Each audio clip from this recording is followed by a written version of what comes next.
যায় দিন ভালো যায়, আসে দিন খারাপই আসে। মুরব্বীরা মাঝে মাঝে এই কথা বলেন, তবে মানুষের জীবনের ব্যতিক্রম ঘটে। আমরা কথা বলছি ডক্টর মোহাম্মদ ইউনূসকে নিয়ে। একটা পুলসিরাতের বলে তিনি কিন্তু আটকাই গেছিলেন আওয়ামী লীগের সময়। তবে ওই মুহূর্তে আওয়ামী লীগ ছাড়া বিএনপি, জামাত ইসলাম বা অন্যান্য যে দলগুলো ছিল, সবার তার প্রতি একটা শ্রদ্ধা, ভালোবাসার জায়গা ছিল। সরকার পতনের পর ডক্টর মোহাম্মদ ইউনূসকে রাষ্ট্র ক্ষমতায় বসানো হয়েছিল অনেক স্বপ্ন, অনেক আশা নিয়ে যে এই জাতিকে তিনি পরিবর্তন করবেন। তবে নিজের ভাগ্য তিনি যতটা পরিবর্তন করেছেন, জাতির ভাগ্য আসলে ঠিক ততটা পরিবর্তিত হয়নি। যেমন ধরেন যে তিনি তার ব্যক্তিগত যে ট্যাক্স মাফ, তার যে মামলা, এর পাশাপাশি ধরেন তার যে বিভিন্ন সুযোগ সুবিধা নেওয়া, রাষ্ট্র ক্ষমতাকে ব্যবহার করে, তো তিনি তো চলে গেছেন, সরকার পরিবর্তন হয়েছে, ক্ষমতা পরিবর্তন হয়েছে।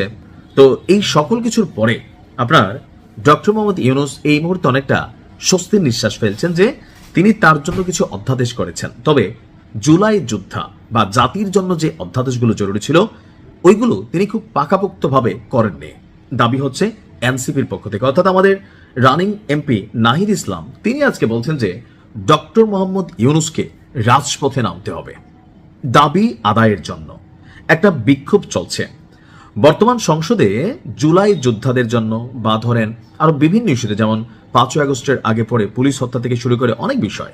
তো এরকম কিছু বিষয় আছে যেটা সংবিধানের সাথে সম্ভবত সাংঘর্ষিক, অথবা সংবিধানের স্বার্থ রক্ষায় সেখানে কিছু নোট অফ ডিসেন্ট যেগুলো বিএনপি আগে দিয়েছিল, সেগুলো সম্ভবত এখন আলোচনায় আসতেছে। অনেক কিছু হয়তো একটা দোলাদুল্যতায় পড়ে গেছে। আর এতে করে এনসিপি এবং অন্যান্য যারা আছে, অর্থাৎ ক্ষমতাসীন দল, সরকার যারা আছেন, বিএনপি ছাড়া বাকি যারা আছেন, তারা এটা নিয়ে সংসদ কাঁপাচ্ছেন, রাজপথে নামার ঘোষণা দিচ্ছেন। তো যিনি এই জুলাই আন্দোলনের সবচেয়ে বেশি সুবিধাভোগী একমাত্র সারা বাংলাদেশে, ডক্টর ইউনূস 666 কোটি টাকা ট্যাক্স মাফ নিয়ে গেছেন। গ্রামীণ ব্যাংকের নামে আপনার 2034 পর্যন্ত সুরক্ষা দিয়েছেন। নিজের নামে আইন ভেঙে 1 বছরের রাষ্ট্রীয় অতিরিক্ত প্রটোকল নিয়েছেন।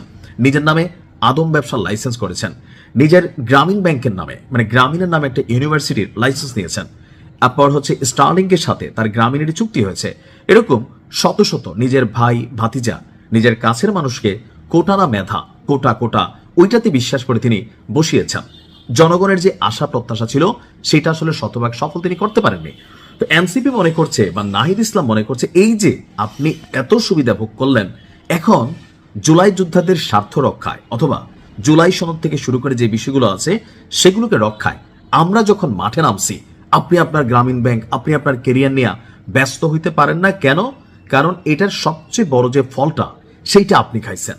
So you should join with us, অর্থাৎ আপনাকে আমাদের সাথে জয়েন করতেই হবে, কেননা তারা রাজপথে নামবে। এখন এই রাজপথে নামার বিষয়টা জাতি কিভাবে নেবে?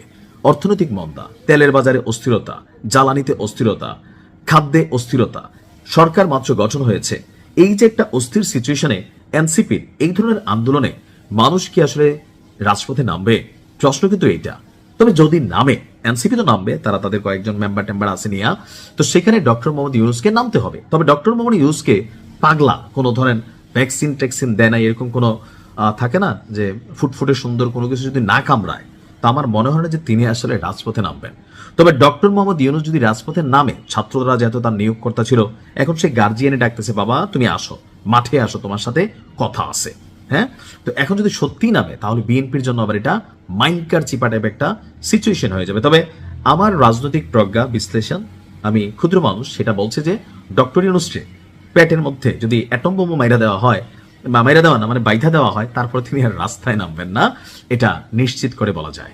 তবে পরিস্থিতি ভিন্ন হইতেও পারে, কিন্তু হবে না মনে হয়। আপনার কি মনে হয়? কমেন্টে লিখুন।